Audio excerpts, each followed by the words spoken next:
Hi guys, welcome to Fact to Fact. இன்றைக்கி நம்ம Deadpool vs Wolverine interesting facts தான் பார்க்க போகிறோம். ஸோ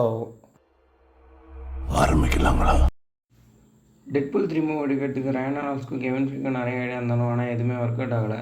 திடீர்னு ஒரு நாள் ஹியூ ஜாக்மேன் ஃபோன் பண்ணி ரயன் ரெனால்ட்ஸ்க்கு, தம்பி என்னப்பா டெட்பூல் 3 எடுக்கிறீங்களாமே, ஆட்டத்துக்கு நானும் வரலாமான்னு கேட்க, நீங்கள் வந்தால் மட்டும் போதுன்னு ரயன் ரெனால்ட்ஸில் அதுக்கப்புறம் நான் சொல்லி தான் தெரியணும்ல.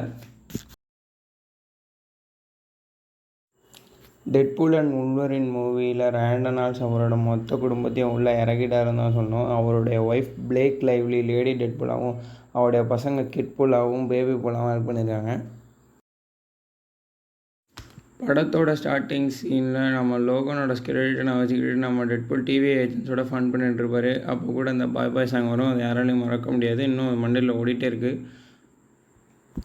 அந்த டான்ஸ் ஆடினது டெட்பூலோட டபுளுங்க. அவர் பேர் நிக் பவுலி. மனுஷன் மொத்த டான்ஸையும் 30 நிமிஷத்தில் கற்றுட்டு ஆடிஷனில் ஆடி காமிச்சிருக்காரு.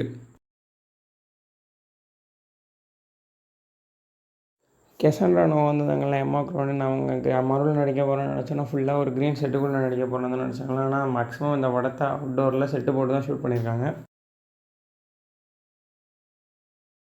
கடைசியாக நம்ம பார்க்க போகிறது இந்த படத்தோட பட்ஜெட் பார்த்திங்கன்னா 200 மில்லியன்.